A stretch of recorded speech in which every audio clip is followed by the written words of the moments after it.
Olá pessoal, aqui é o Maicon Maciel, estamos começando agora mais um episódio do podcast Campus Pode Mais, com um tema hoje muito importante, né, que é a saúde pública, e temos aqui duas convidadas muito especiais, né, e agradecer aqui já, agradecer por ter aceitado o convite, de estar aqui hoje gravando e conversando conosco, né, agradecer a você que está nos acompanhando, queria também aproveitar para agradecer a Santa Paciência Casa Criativa, que cede o espaço aqui para as nossas gravações, com essa ideia de para fora do estúdio, ter um ambiente mais leve para discutir temas tão importantes, mas apresentar aqui as nossas convidadas, né, a doutora Letícia Sardinha, que é servidora do Instituto Federal Fluminense, é enfermeira no Instituto Federal e também trabalha no Hospital Ferreira Machado, e também a honra de receber a Dani Moretti, né, nossa convidada, que é presidente estadual do Conselho de Saúde, né, do estado do Rio de Janeiro, e está vindo visitando o campus, né, Dani?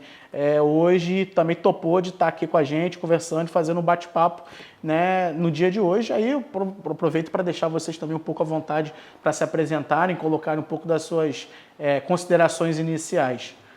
Bom, já falou, né? Sou a Letícia Sardinha, sou enfermeira, tenho 11 anos de prefeitura, né, de campus, hoje atuando no Hospital Ferreira Machado, dentro da terapia intensiva, e em contrapartida, enfermeira na saúde escolar, um mundo completamente à parte, né, dentro da coordenação de saúde e qualidade de vida, no Instituto Federal, que é uma escola muito amada, acho que pelo município, né, o Instituto representa muito socialmente aqui, eu acho que para muitas famílias, né, e o trabalho lá bem diferenciado em relação à questão da promoção da saúde, prevenção de doenças, dentro de uma maneira geral, e também para a saúde do trabalhador, né, e sou doutora em Ciências do Cuidado em Saúde, né, formei pela UF, e aí estou aqui hoje, acho que trazendo uma luta de valorização pela profissão, né, pela enfermagem, que eu tanto amo e sou tão feliz dentro dela.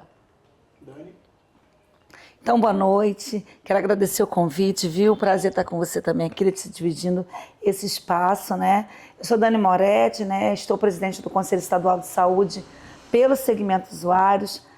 O segmento de usuários, né, representa a CTB, que é a Central de Trabalhadores e Trabalhadoras do Brasil, dentro do Conselho Estadual de Saúde, e pensar um pouquinho, né, a partir até do que a Letícia trouxe para a gente aqui, da nossa saúde, do controle social para essa saúde, a partir dos territórios, né, de como que a gente está caminhando aí por esses municípios do estado, como a gente tem visto a questão da saúde no todo, e hoje a gente está aqui em Campos, né, com uma oficina muito importante, trazendo as pessoas, o controle social, a sociedade civil, os conselheiros da região aqui norte, para essa oficina do Participa Mais, que é a formação de pessoas para atuar dentro do controle social.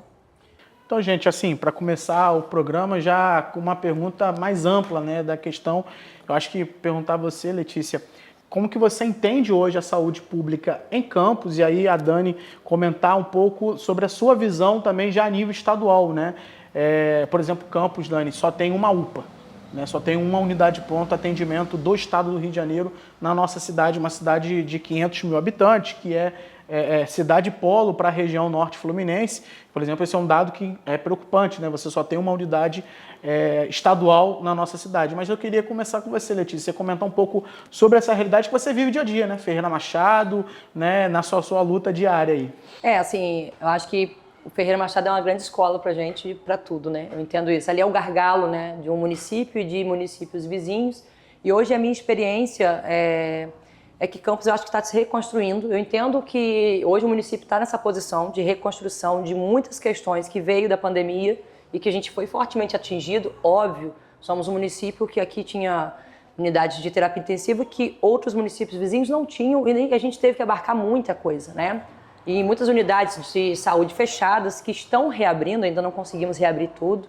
Isso é muito sério para a saúde pública. Eu entendo que o investimento profissional, foi até conversando um pouquinho com a Dani aqui, é uma questão de, eu acho que educação, saúde do trabalhador, educação de uma população, falta controle social, eu acho que falta que as pessoas despertem um pouco para que elas possam cuidar do Sistema Único de Saúde dentro do município, né? E eu entendo que é uma máquina muito difícil de gerir, com certeza, eu acho que ninguém aqui é diferente de um município de 10 mil habitantes, 500 mil habitantes, 700 mil habitantes, mas eu acho que a saúde pública hoje em Campos ela é muito fragilizada na questão da atenção primária à saúde. E isso reflete lá na frente numa sobrecarga absurda que a gente tem hoje enquanto profissional, enquanto pessoas que estamos ali na ponta, né? Literalmente, e a gente está, muitas das vezes, sem conseguir dar conta, sabendo que a gente está extenuado, tentando fazer o máximo, e o máximo não está bom para a população, porque é muita coisa que está ali não precisava estar chegando. Então, para mim, hoje, acho que a gente tem que reordenar um pouco a saúde pública em Campos, pensando numa atenção primária de qualidade, não são números, não é só reabrir portas, sim, colocar pessoas, mas entender qual é a lógica de um sistema único que funciona a partir da prevenção, da promoção, da articulação de saúde com vários outros segmentos, né, da sociedade civil, do controle social, e aí sim a gente vai resolver outras questões que estão mais caras para o município e que também não estamos dando conta, porque se tivesse, a gente não estava com tantos problemas de insumos, equipamentos. Eu acho que a lógica vai começar aí a gente tentar mudar um pouco essa lógica de saúde da atenção primária em Campos. Para mim é o principal gargalo a resolver. Não, e que inclusive isso reflete a própria nota que o município tem, segundo o Ministério da Saúde, na região norte fluminense. Nós estamos, gente, acreditem se quiser, a gente é o lanterna na região norte fluminense na nota do Ministério em relação à saúde primária. A gente está com uma nota, dei uma olhada aqui, 3,1. Nós estamos em 8º lugar dos 8 municípios da região norte fluminense. O primeiro lugar é Quissamã, por exemplo, que dá um exemplo de atenção primária, que tem uma nota 8 ponto alguma coisa. Isso demonstra assim, uma cidade rica, né, que é polo, que teve a sua saúde primária desmontada ao longo dos últimos anos. Sim. Então não é um processo de hoje, é um processo já de alguns anos, né, podemos dizer assim, até já de décadas, né, que isso reflete exatamente na superlotação dos hospitais, porque saúde pública não é o hospital é você já está doente, é você chegar para ser tratado por algum problema que você está passando, mas eu particularmente mesmo entendo que a saúde pública ela é o esporte, é você ter atenção primária, é você ter um mapeamento, né, das comunidades, fazer um levantamento familiar, né, do que as pessoas estão precisando, é educação, porque você tem que ter isso na ponta, na base, na educação, né, enfim, não é só uma palestra, né, Letícia, como a gente estava conversando, ou uma ação imediata. A gente tem que falar de constância, né? Então, assim, é uma questão importante, né, Dani? Então, você queria que você passasse também um pouco aí da sua visão, que você tem já nessa visão mais macro, estadualmente, né, do Conselho de Saúde. Então, acho que assim, Letícia traz um panorama muito importante. E que a gente vai ver que a saúde do Estado está doente. Sim. Né?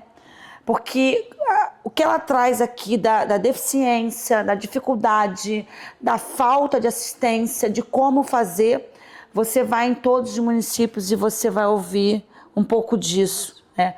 Tanto por quem está na ponta, quanto por quem está necessitando do serviço.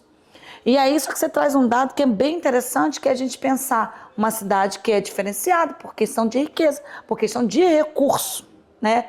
E aí você começa a pensar onde está sendo aplicado o recurso que é da saúde, onde estão rubricando, estão usando a rúbrica para quê, né?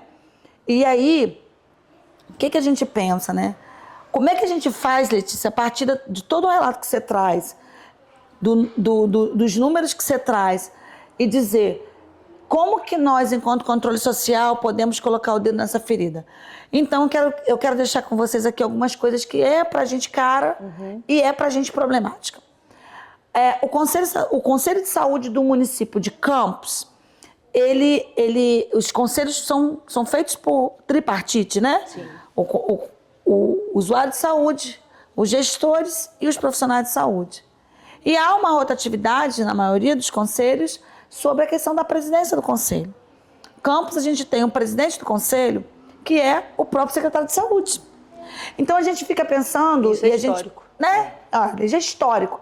Como é que quem faz fiscaliza si próprio? Eu acho que por isso que a nota nossa está tão ruim, né?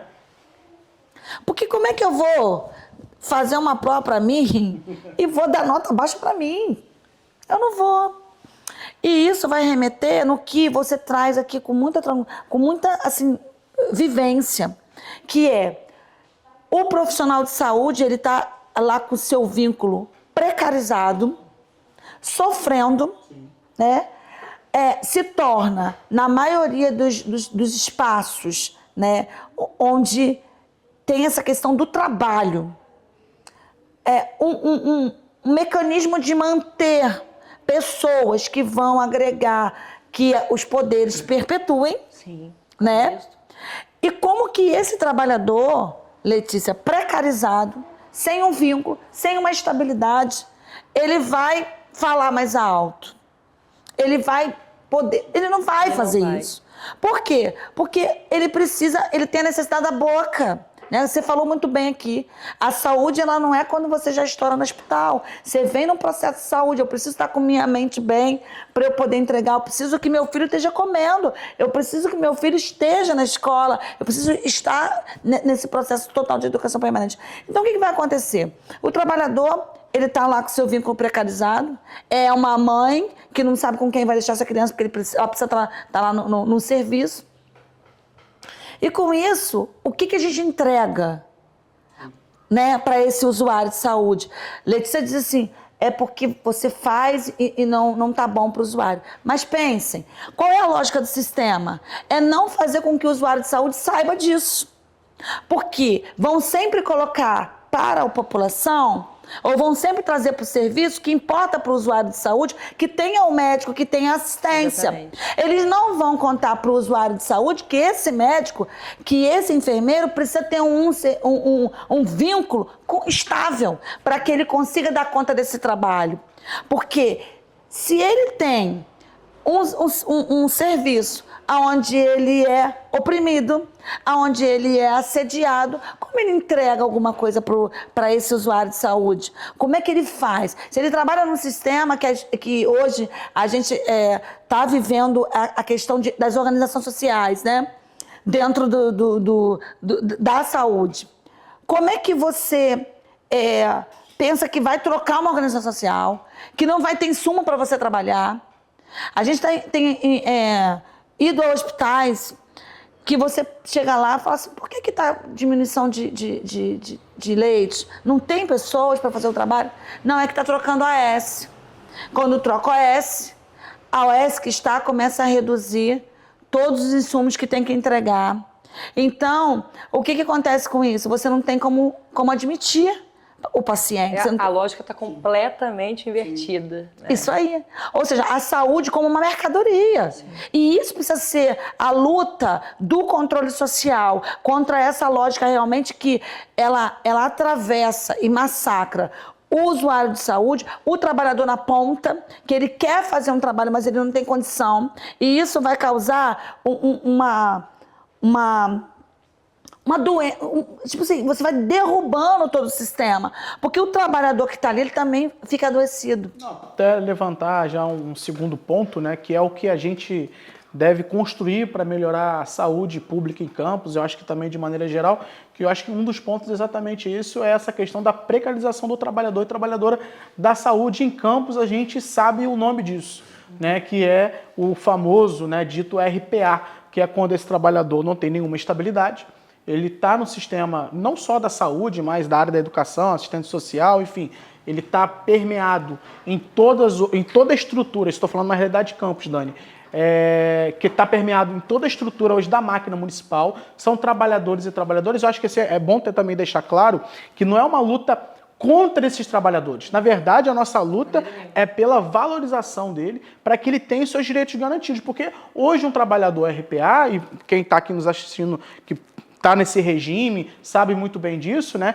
Se ficar doente, é demitido. Não tem direito a 13º, não tem direito a férias, não tem direito a FGTS. Enfim, pode ser demitido a qualquer momento e já ouvi relatos aqui de trabalhadores que são demitidos e nem sabem que foram demitidos, só vão saber quando o salário não caiu na conta e vai procurar no RH e descobre isso. Então, assim, como é que esse profissional, né, que está na ponta, que está atendendo a população na ponta, né, também trabalha até nesse trabalho psicológico, mas eu acho que se passa, não tem a menor dúvida, né, não só a gente falar de investimento, a gente falar de mais recursos para a saúde, a gente fala que é claro que isso também passa por isso, né, mas da valorização dos trabalhadores os trabalhadores, né, e trabalhadoras da saúde nesse segmento, que eu acho que ele levanta essa questão que hoje isso se tornou em Campos, né, Letícia, quase um cupim na madeira que corrói o sistema público nosso de Campos. E vai muito além da questão da precarização do vínculo, isso é um controle para além da questão trabalhista. Porque se você está num local extremamente importante para a população, enfim, vamos colocar um hospital, e ali está faltando tudo. Está faltando tudo. Então, o servidor, ele vai gritar, ele vai bater o pé, ele vai até ligar para o jornal, ele vai ligar, ele vai pedir uma entrevista, ele vai falar. Mas quando o cara tem uma precarização do vínculo, ele não vai assumir aquela briga. Ele vai dar o jeito que estão pedindo para dar, que não é para dar porque é ilegal, porque, enfim, o conselho nos proíbe, o nosso diploma nos proíbe, a questão de respeito ao usuário nos proíbe, mas ele não vai gritar. Então ele vai dar o jeito de fazer a forma que dá para manter o trabalho dele ali. E aí, nesse meio tempo, eu tenho uma pessoa, uma ferida, eu tenho uma cirurgia, eu tenho uma história, eu tenho uma família. Eu acho que está faltando um pouco da questão da gente se reconhecer, né, dentro desses espaços. As pessoas, sim, vivem questões de assédio. Dentro do hospital, eu falo muito sobre isso, sobre a gente se reconhecer enquanto profissional de saúde. Eu acho que essa identidade é importante, qual é o meu papel ali dentro. Sim. Eu acho que trazer isso para a gestão, para as chefias, você saber a forma com que você recebe essa pessoa. Então, assim, as pessoas são jogadas dentro de cada setor que nunca trabalharam, simplesmente porque ela tem fome, ela tem sede, ela tem o boleto da escola, ela precisa estar ali. E aí quem recebe não recebe direito também e ela vai trabalhar da maneira que dá. Então, assim, é uma cadeia de eventos erroneamente para causar danos maiores que a gestão poderia ser melhor. Acho que a gente poderia fazer mais. Porque lá na ponta eu vou estar fazendo para quem está deitado naquele leito, com certeza. E para além de quem está ali, tem uma família, tem uma história. Então, a questão da precarização do vínculo, óbvio, é uma questão histórica, é uma questão de cabresto, a gente sabe o que está por trás, mas para além disso, a gente tem gestores ali dentro, que são servidores, que são pessoas de carreira, que a gente precisa pensar mais em humanização, a gente precisa pensar mais em empatia, a gente precisa pensar mais o que é cuidar de um profissional de saúde. Acho que a gente precisa se reconhecer dentro dessa identidade que, para além do nosso trabalho, não é só o curativo, a injeção que eu faço, qual é o meu papel ali dentro, enquanto sociedade, dentro daquele hospital, independente de qual é o meu cargo, da minha função. Eu sou profissional de saúde, estou dentro do sistema único, tem história ali dentro acontecendo e eu posso prejudicar ou não. Às vezes eu não vou cantar uma briga ali no meio, porque uma questão, né, de medo, dentre outras coisas. Mas por que tanto medo? Por quê? Por que tanto assédio? Por que se permite tanto isso, né? Será que todo município que tem contratos de serviço em vez de serviços públicos, em servidores públicos, passa por isso? Será que a gente está beirando a um exagero dessa questão de política e, para além disso, estão realmente vedando olhos, ouvidos, bocas? Isso está refletido aonde, né? A pergunta é, isso está refletindo em quê? Ô Letícia, aproveitando o seu gancho, a gente está vivendo agora, né, vai ser no estado, entre os dias 12 a 14 de julho, na UERJ, uma conferência estadual de gestão do trabalho e educação na saúde. A última nós encerramos, inclusive aqui em Campos, foi no dia 8 agora de junho, isso. E essa conferência ela vai dizer exatamente o que você disse, né? E o nome dessa conferência vai dizer assim, gente que faz o SUS acontecer, né? Que são os profissionais de saúde. E Letícia traz uma questão. Quem é essa gestão? Né? Quem é esse sistema que, ao invés de pensar que o SUS é nosso e não entender que aquele equipamento de saúde é dele, né? É da pessoa, é da gestão, é de quem está num sistema mandando, chicoteando. Então, se você entende que esse sistema único de saúde é nosso, e que esse equipamento de saúde não é de quem está ali mandando, quem tem um cargo de chefia, mas é nosso, nós vamos conseguir trazer algumas respostas, não respostas prontas, mas a esse mesmo equipamento. Você falou que aqui nós temos um equipamento estadual aqui em Angra, né? E a gente não sabe como é que está o repasse de verba do Estado para o município. Se a gente tem o Conselho Nacional de Saúde, na 17ª conferência agora de saúde, ele trouxe uma questão muito importante, até para que empodere dentro das próprias unidades básicas, que é o Conselho Local.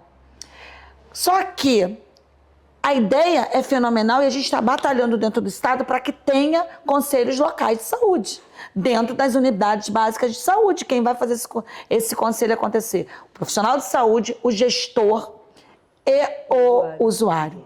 Mas, nesse sentido, o gestor não é aquele que está ali para mandar. Ele precisa estar junto para... Quais são as fragilidades que existem na unidade básica de saúde que nós, enquanto conselho local, precisamos enfrentar para poder oferecer para a população, oferecer para dentro de quem está ali na máquina, no equipamento trabalhando, e de como a gestão pode, não é ela promover, ela prover, mas ela entender que juntos encontramos uma deficiência. Como juntos vamos enfrentar essa deficiência. Agora, precisa romper realmente com essa questão do cabresto que Letícia traz. Precisa romper com essa questão de que o controle social precisa realmente não ser cooptado, né? Porque esse é o problema que a gente vai enfrentar. Porque qual que é a ideia de ter os vínculos precarizados? A quem interessa que não se tenha concurso público se o trabalhador não recebe do mesmo jeito? Essa verba não é repassada para quem contrata? Então, por que não pagar esse trabalhador dentro de uma possibilidade de um vínculo com estabilidade? Essas questões vão ficando debaixo do pano. Por quê? Porque você imagina quem faz atendimento com psiquiatra, com psicólogo. Você está numa semana, é um. Na outra semana você vem, é outro. E imagina só se... Isso acontece, assim. É uma mulher grávida com pré-natal. Tem uma questão afetiva, tem uma questão emocional, tem uma questão de confiança e cada mês é um médico. Será que é isso mesmo? Será que é assim? Cada mês é um obstetra e o parto é com outro? Então, assim, tem umas questões aí amarradas. E aí acho que até vale uma pergunta que, assim, acho que é interessante colocar, que essas mudanças, né, ela é só burocrática ou também depende muito da política pública local? Porque a gente está falando de uma visão política da coisa. É a cabeça, né? O secretário, quem está no governo, né? Seja ele municipal ou estadual, né? De valorizar ou não a saúde pública, ou é só uma mudança burocrática, né? Ali do administrativo também já resolve isso? Olha, eu vou falar, acho que a Dani talvez tenha uma visão um pouco diferente. Vou falar do profissional de saúde, eu estou aqui embaixo, assim. Eu acho que Campos precisa de um choque de realidade, uma mudança cultural drástica, que está na gestão, que a gente precisa pensar, mas se o gestor fala para mim, ó, a gente vai fazer assim, assim, assim, e eu sou uma pessoa que sei qual é a lógica do Ministério da Saúde, o que a gente está falando em saúde, eu estou estudando, eu estou me empenhando para estar ali, eu estou sabendo o que está acontecendo, eu estou indo na conferência de saúde, porque hoje a gente tem esses espaços coletivos de discussão, GTs de trabalho, e são esvaziados. Ou a pessoa está ali obrigada, ou a pessoa está ali porque o chefe mandou. Isso precisa ser dito. Por que a gente tem poucos enfermeiros hoje que querem ir de bom grado, né? Mas a gente vai falar o tempo todo da profissão e da valorização e do piso da enfermagem, mas a gente não está nos espaços para lutar por essas coisas. Assim como a gente tem que ocupar outros espaços. Então, assim, eu acho que uma mudança drástica aí de cultura. E aí eu preciso voltar para esse gestor e falar assim, não é assim. Eu preciso pedir a voz para ele e eu acho que fazer uma retórica e talvez com esse choque de realidade que ele saiba que eu sei o que eu estou falando, a gente começa a discutir um outro viés, um outro caminho para fazer uma saúde que a gente precisa pensar ela a partir da atenção primária à saúde. Eu vou bater nessa tecla. Mais do que uma superlotação de hospital, a gente precisa pensar o que está chegando lá. Está lotado. Mas está lotado de uma pessoa que deu 3 vezes o AVC e ele não passou pelo sistema único básico. Ela não foi atendida no posto de saúde da casa dela, que ela mora há 30 anos mesmo no local e ela está no 3º acidente vascular cerebral. Eu preciso falar de uma população que mais de 50% acidente de moto sem o capacete. Aonde está a educação do trânsito para o jovem? Para o cara que está lá de 5, 6 anos, 7 anos, para onde está? Ah, eu tenho o cheque, ajuda financeira para a família, mas como é que eu faço a educação financeira dessa família? Aonde está a saúde, a escola, a diretoria, as creches? E a gente vai trabalhar com oficinas de educação financeira para essa mãe entender o que ela faz com aquilo ali para aquela família. Como é que dá para aproveitar aquele dinheiro? Então, assim, tem outras questões que a gente precisa pensar a saúde, abrir a caixa. Não é só vaga de especialista, não é abrir mais a 2ª tomografia, não é refazer a fachada inteira do Ferreira Machado. Ótimo, tá linda, vai ficar maravilhoso. mas eu não tenho um kit de aspiração dentro de um CTI hoje para aspirar um paciente, que é uma coisa básica de um paciente estar entubado, traqueostomizado, enfim, eu não tenho uma coisa básica lá dentro, mas a fachada está sendo refeita. Então, assim, onde estão Campos está virando campeão disso, né? A fachada é assim, muito bem, perfeita. Porque a fachada para a população, o recado que a gente vai dar, e aí entra vocês, e aí entra o usuário. O que eu quero falar para ele, mas o que é real que está acontecendo e o que eu não quero mostrar. Né? É isso. Então, Letícia traz a questão de dentro e eu vou trazer um outro panorama que vai dialogar com o que ela fala, né? Existe a questão total política a quem não interessa. E isso é o que está dado. Há 21 anos não tem concurso público no Estado. Existe uma lei que acaba agora, em junho, as OS não pode mais ter. Ano passado foi apresentado para o Conselho Estadual de Saúde o Plano Estratégico de Saúde 2024-2027. Então, veja, eu falei, tem que aprovar isso hoje, né? Tem que aprovar essa semana, porque eu não tenho que aprovar. Essa é a diferença. Eu sou presidente do Conselho Estadual de Saúde, sou segmento usuário. Eu não sou gestor, não tenho que aprovar nada. Eu tenho que fazer os conselheiros olharem para o plano estadual que vai dizer como que é a saúde 24-27. Por quê? Esse plano estadual é o cenário que vai acontecer em 4 anos. E hoje a gente vê políticos se utilizando de planos de saúde para dizer que estão fazendo hospitais, que estão fazendo isso ou aquilo, mas não, e a população, e é o que ela está falando, o usuário não sabe, então ele vai achar, realmente, o deputado X da conta fez esse negócio aqui, um grande centro de ortopedia na pista, está no plano. Não tem nada a ver com ele, não é um projeto político dele e se utiliza disso. Então, o que aconteceu?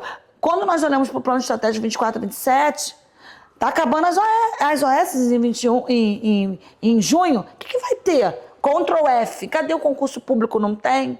21 anos nós não tínhamos concurso público, não temos concurso público no Estado, SES e ASES. Então, nós chamamos a secretária de Saúde para dentro de uma reunião do Conselho, depois de 2 reuniões, avaliando o planejamento estratégico, que não dava para aprovar dessa forma, e dissemos o seguinte, secretária, vai acabar as OS em junho. O que vai entrar? Cadê o concurso público? Não, mas é que... Não, nós queremos concurso público. O controle social quer servidores. Nós não aceitamos vocês inventar uma roda em junho, trazer a Fundação Saúde, que está aí com os escândalos que estão, e vocês têm visto. E o que vamos fazer? E a secretária de Saúde, Cláudia Mello, se compromete com o concurso público. Então sai no jornal, no Extra, no Dia. Depois de 21 anos, dentro do nosso estado, a gente vai ter concurso público 2025, SES e ASES. E aí eu pergunto para vocês, né? Vou trazer aqui para vocês entenderem como é que é a lógica da política, né? Você está trazendo a questão e é importante, tudo que você trouxe é certo. E aí você me pergunta, é político? É político. Se fosse um gestor, presidente, se o presidente do Conselho Estadual de Saúde fosse o secretário de Saúde, ele ia colocar lá concurso público, que vai dar trabalho, vai ter que aparecer a verba, vai ter que aos poucos ir desmamando essa saída de OS, de Fundação Saúde, para o servidor, não estaria lá. Então, depois de 21 anos no Estado, está no plano. Mas sabe o que acontece, Letícia? E demais, está no plano. Se o controle social não fizer o papel de enfrentar e buscar cadê, estão se organizando para o concurso público, não vai ter. Não vai ter. Entende? Então, existe o que precisa acontecer, é que assim, trazendo para cá, precisa que o controle social, as pessoas, você fala da cultura, você fala que a sociedade, você fala, é o controle social. O que a gente está fazendo aqui em Campos enquanto controle social? Como estamos organizados, estamos tacitamente aprovando tudo que vem da Secretaria de Saúde, estamos aprovando tacitamente tudo que vem e dissemos sim, amém. Então, a gente precisa fazer com que esse controle social, ele abra a boca, ele funcione, ele grite. E esse é o momento, porque eles vão se aproveitando nesses momentos de eleições para trazer políticas fracassadas e engambelar o povo com a fachada, com um negocinho e não sei o que mais. E a população, ela vai se iludindo, né? Eu vou utilizar essa palavra, se iludindo com esse tipo de coisa. Então precisa que realmente a gente compreenda que a questão passa e perpassa e está lá no cerne da coisa, é a questão política, porque um trabalhador que é colocado num serviço com um vínculo precarizado, ele tem a necessidade da boca. Um centro de referência que a gente tem aqui em Campos, que é o Centro de Referência de Saúde do Trabalhador, por exemplo, aqui é o polo. Todos os outros municípios da região fazem referência a Campos. Se você tem, dentro do Centro de Referência, trabalhadores que não são concursados, quando eles começarem a bater e dizer que empresas adoecem pessoas, que indústrias adoecem pessoas, eles vão ser trocados. Sim. Porque importa é que o dinheiro da indústria, do comércio ou de quem financia as questões do município se garantam. Eu vou dizer para vocês, e vou fechar até aqui, porque eu acho que é muito importante vocês terem isso. Nós terminamos uma conferência de saúde semana passada também, em determinado município, numa região do nosso estado, aonde a secretária de saúde, muito progressista, falou lá, muito bacana, que a gente precisa realmente dos vínculos, com estabilidade de vínculos, que precisa de concurso público. Eu falei, uau, a secretária está lá falando que precisa, que bom. E aí depois os trabalhadores me reuniram e disseram assim, Dani, falar é fácil, mas nós estamos sofrendo aqui de pneumoniose, problemas de pulmão, porque aqui a cidade é bancada por empresa que está aí poluindo, mas você não vai ver um outdoor na cidade dizendo, já fez o seu exame de pulmão para ver como é que você está? Então é muito fácil no discurso, né? E a prática precisa ser critério da verdade. Se você tem lá dizendo, mas se você não promove aquilo que Letícia disse, que você disse, a saúde como promoção, essas pessoas vão chegar no serviço de saúde adoecidas e muitas das vezes sem nenhuma recuperação. Porque assim, acho que é importante colocar que a nossa defesa aqui é a defesa do SUS. E do sistema de saúde, acho que é primeiro falar que o SUS é o maior sistema público de saúde do mundo. Né? Se você for nos Estados Unidos e cair e quebrar o pé, você vai gastar uma boa grana, né? Diferente daqui. Você vai no hospital. Inclusive, estava conversando com você, né, Letícia? Se você sofreu um acidente de carro, seja você dirigindo uma Ferrari ou dirigindo um Fusca, você vai para o Ferreira Machado em Campos e você vai ser atendido. Então, a nossa defesa é a defesa do SUS. É claro que tem críticas a todas essas articulações políticas que fazem para enfraquecer o sistema, para fazer a população pagar um plano de saúde. Estourou na cidade, em Campos, por exemplo, hoje tem muitas clínicas, né, populares, né, digamos assim, que é exatamente porque você não consegue um exame, você não consegue uma consulta de um especialista, força as pessoas a pagar essas consultas sociais, podemos dizer assim. Então, assim, é uma defesa do sistema de saúde como um todo, né, que é um patrimônio do povo brasileiro. Acho que é bom também destacar, porque o SUS a gente tem que defendê-lo diariamente, porque foi o SUS que segurou as pontas durante a pandemia da Covid-19. A gente, às vezes, até esquece que passamos por esse terror agora recentemente, mas foi o SUS que estava lá. Né? O Brasil é exemplo, tem uma coisa que deu certo nesse país, que hoje está sendo atacado, que nosso programa de vacinação é exemplo para todo mundo. Apesar de toda a política hoje contra, né, a vacinação, e hoje a gente vê doenças voltando, porque as pessoas não estão se vacinando, né? Porque teve um presidente da República que disse que ia virar jacaré. Então, assim, isso é decisão também política. Sim. É uma decisão política. Atacar as vacinas, por exemplo, é uma decisão política que aumentou, inclusive, a expectativa de vida mundial. Isso são dados, né, científicos, aí não é nada da nossa cabeça. Então, assim, defender o SUS é importante, né, o sistema público de saúde, não só em Campos, mas de todo o país. Mas eu queria, né, para dar continuidade um pouco, acho que não teria como não debater isso também, porque foi polêmico, né, agora dos últimos dias, né, podemos dizer assim, que foi essa entrada, né, essa questão do PL do aborto, né, que entrou em pauta, a bancada evangélica bancou. Hoje, né, agora recentemente, o Lira, né, tirou da pauta, né, então por pressão da sociedade, mas eu queria saber a opinião de vocês também sobre essa questão do PL do aborto, o que vocês pensam, já que estão diretamente nessa área. Acho que é difícil primeiro acreditar que a gente está discutindo isso nesse país. É uma tristeza muito grande. Discutir o óbvio, né? Discutir o óbvio e ter que fazer certas defesas que, para além de política, religião, é uma questão de humanidade muito clara. Só quem não entende de discrepâncias determinantes, né, sociais, a questão socioeconômica que uma pessoa vive e tenta ainda defender como vitimizar, né, quem ali não tá em pauta, né? Ou seja, como penalizar a vítima de fato, que é quem foi estuprado. Então a gente ainda tem recursos e pensa, né? Pensando numa Câmara, pensando em pessoas que são, vou botar um termo aqui, enfim, estudadas, vamos dizer assim, e entram numa televisão, numa mídia e começam a defender essa questão. Acho que a gente não penaliza a vítima, é um retrocesso mais do que absurdo falar sobre isso. Só quem já viveu em comunidades, eu já fui enfermeira de comunidade, sabe o que é uma mulher estuprada, o que é uma criança estuprada, né? Que história é essa, de onde ela veio, quem defendeu essa criança, como que ela estava, como ela foi criada, por quem ela foi criada. E a gente ainda vai pensar em penalizar por uma questão de defesa da vida. É completamente contrária à defesa da vida falar sobre isso, né? Porque a vida que mais está se perdendo ali, que mais está sofrendo, que a gente foi incapaz de defender, a gente quer penalizar. Então, a vítima do estupro, a criança estuprada é uma vítima que o Estado foi incapaz de defender.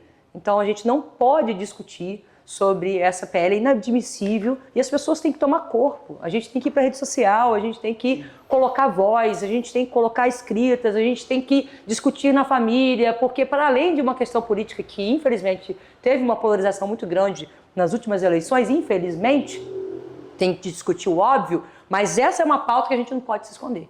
Enquanto mulher, enquanto mãe de meninas, mãe de 2 meninas, né? Eu me considero assim, obrigada a entrar nessa pauta, obrigada a entrar nessa briga dentro da rede social, obrigada a sentar com amigos, melhores amigos que vão tentar defender de todas as formas, mas tem uma coisa básica que a gente está pensando, a verdadeira vítima mais uma vez penalizada por uma incapacidade no nosso próprio Estado de fazer essa defesa. Não, e até colocar, que eu acho que você levantou até essa questão da polarização no país, que é exatamente essa tentativa, né, de colocar qualquer pauta dentro dessa polarização, a lei, né, que garante, né, o aborto legal para esses casos de estupro, né, de mulheres que correm risco de vida ou de crianças que podem nascer acéfalas, é de 1940, gente.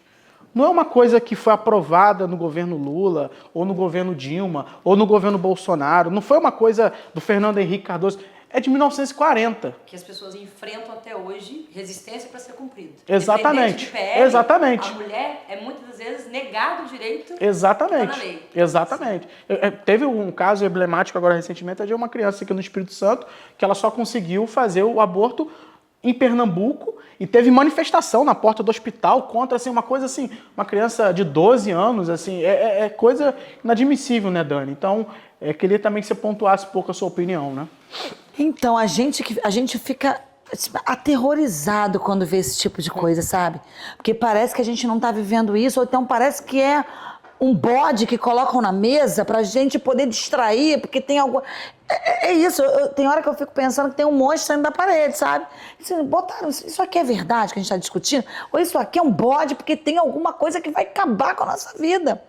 Porque a gente fica tentando entender que quem defende uma questão dessa, né? Eu fico pensando, que mulher é essa que vai defender isso, né? Que chefe de família é esse que vai defender uma situação dessa? E ainda em nome de religião, e ainda em nome de crenças, que não se está nessa discussão, que não é sobre isso. E tenta se trazer para o presente uma coisa... Não é sobre isso. Exatamente. E tenta se trazer para o presente da polarização algo que já está concretizado desde 1940, que nem existia Lula, não existia Bolsonaro, não existia esse debate que está tendo hoje. Algo que está garantido. E que a gente precisa, para ter o direito, lutar. Sim. Entendeu? Já tá, é meu. Mas para eu pegar, eu preciso lutar. Então, eu acho que Letícia traz muito bem.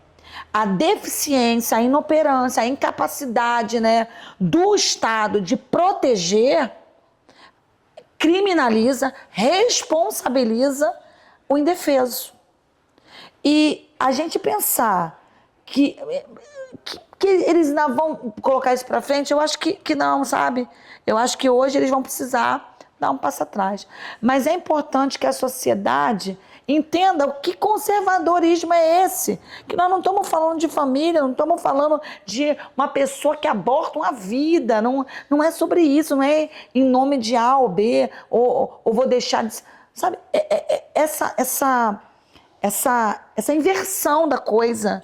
Eu acho que é aquela frase que me incomoda, eu acho que eu sou a favor da vida a partir de todas as formas. A PL está falando de outra coisa. Estamos falando em penalizar a mais do que um estuprador. Uma criança, a pauta é essa. Sim, você é a favor da vida, você não é contra o aborto, tá? Você é contra o aborto totalmente, tal. A gente só vai saber quando viver a própria pessoa, infelizmente. Mas é uma lei garantida lá de trás. Então isso não está em pauta. Sim. Agora a PL traz um absurdo. Uma aberração que é inacreditável. Falar assim, isso está acontecendo? É isso. E aí a pessoa faz a cortina de fumaça para dizer que é a favor da vida e a religião. Isso. E alguém fazendo uma performance que parece um circo, literalmente, realmente, dentro dos espaços que a gente podia estar discutindo outras questões emergentes para trazer uma discussão que não deveria estar acontecendo. A gente não tem. Não, e é bom dar um recado para o senhor Arthur Lira, presidente da Câmara dos Deputados, que ele adiou, falou que vai colocar para o segundo semestre a votação, numa tentativa de esfriar a pauta, mas a gente vai continuar acompanhando. Exato. Não adianta achar que vai pegar de surpresa lá na frente e vai passar rápido, que a gente vai continuar acompanhando esse absurdo, né? Porque é realmente inadmissível isso acontecer. Mas aí, só para colocar mais um ponto aqui, eu acho que importante também a gente debater aqui para a gente poder até encaminhar para o nosso encerramento da nossa conversa, que é conversa boa assim, né? Vai rendendo, né? Que é um pouco sobre a discussão da luta antimanicomial, que eu acho que é uma pauta também importante hoje sobre a questão da saúde mental, que está hoje, principalmente pós-pandemia, né? Isso tem sido debatido muito, assim, até discutir um pouco da estrutura que a gente tem hoje no município, se é adequada para receber essa população, né? Enfim, acho que esse é um debate também importante, né? Para a gente discutir. A gente vê muitos casos, até acho que é importante colocar que esse preconceito, né? A saúde mental não é o cara que é dito louco, né? Hoje é um debate que tem que ser amplo para toda a sociedade, né? Eu acho que saúde mental é um gargalo que a gente também ainda não venceu. Pleno século XXI, a saúde está discutindo determinadas questões do que fazer com a saúde mental, como se fosse realmente casos de aberração, como se a gente lidasse só com aqueles surtos psicóticos, saúde mental fosse isso. Quando uma pessoa realmente está na loucura, e a gente tem questões psiquiátricas que a pessoa está na mania, na depressão, mas está na loucura e o surto psicótico. A gente pensa muito isso. Saúde mental não é isso, né? Saúde mental é muito mais do que isso. Então, saúde mental é ter qualidade de vida. Saúde mental é você ter uma estabilidade. Saúde mental é você saber que a mãe pode deixar o filho numa creche, porque vai ter a creche, fecha 4 horas, mas o comércio fecha 18. Então tem alguma coisa que não está batendo aí, ela vai entrar em crise de ansiedade, ela vai ter pânico, ela vai ficar doente, não pode ficar doente, então ela vai ficar mais doente porque ela não sabe o que fazer. Saúde mental hoje a gente tem que falar que é um cuidado holístico com o ser humano e que a gente precisa falar em vários espaços sobre isso, doenças da contemporaneidade, que a gente hoje fala muito sobre isso. Falando um pouco da questão da escola, a gente vê hoje o sofrimento humano ali, um adolescente, para mim é quase criança, 13, 14 anos, o sofrimento psíquico dele, porque ele não está aguentando mais a vida que ele tem com 13 anos. 25 matérias, sim. Ele fica na escola, ele fica 12 horas ali e ele vai bater lá. E aí vem o pai, vem a mãe, ninguém está entendendo o que está acontecendo, mas a gente está pensando de que forma a saúde mental desse adolescente. Ele tem que estudar, ele tem que fazer o vestibular de medicina, ele tem que comer na escola, ele tem que ficar ali, ele tem que pegar o último ônibus e tal, mas e aí? E a família, e o hobby, e uma questão de saúde física e atividade, enfim. Então, acho que sim, desconstruir essa questão de saúde mental, que é o surto psicótico, e a gente falar do CAPS, é muito importante o CAPS, tá? Ótimo. Muito importante o que está acontecendo no município. Eu acho que essa questão da luta antimanicomial, da gente pensar na saúde hoje, que a pessoa antes, né, ela tinha um problema de pressão, mas se ela tivesse um componente psíquico, ela é quase que segregada da sociedade. Aqui já teve muito tempo assim, tinha um lugar para atender as pessoas que tinham um problema mental. Hoje a gente já tem todas as unidades, né, o PHs que a gente chama aqui, todo mundo tem que atender tudo. Só que será que é assim mesmo? Será que só chegou o prefeito? A partir de agora vocês vão atender tudo, tá? Tá, mas e aí? Qual é o treinamento? Tá, mas e aí? Como é que é uma pessoa que está com pressão alta, está desglicêmica, que tem um componente na saúde mental importante, desequilibrado ali? O que a gente faz? Eu fui treinada para isso? Como é que chega para a minha população? Eu fui treinado sobre essas questões de saúde mental? Alguém só me deu uma ordem, um ofício chegou e a partir de agora a gente atende tudo? Será que a gente vai conseguir dar conta?